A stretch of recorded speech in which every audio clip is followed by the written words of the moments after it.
એ શેખ શેખ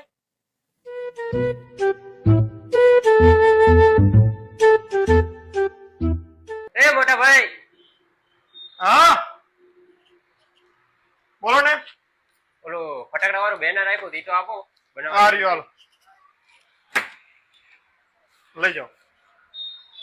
આવી રીતે આ દુકાન રામ ભરોસે મૂકીને ક્યાં આવી જાવ છો તમે? રામ ભરોસે નથી, આના ભરોસે મૂકીને ગયા. क्यों हिला डाला ना એથી મંગલ ભાવનયા આ બેનર ના કેટલા દેવાના? 500 રૂપિયા થયા લાવો.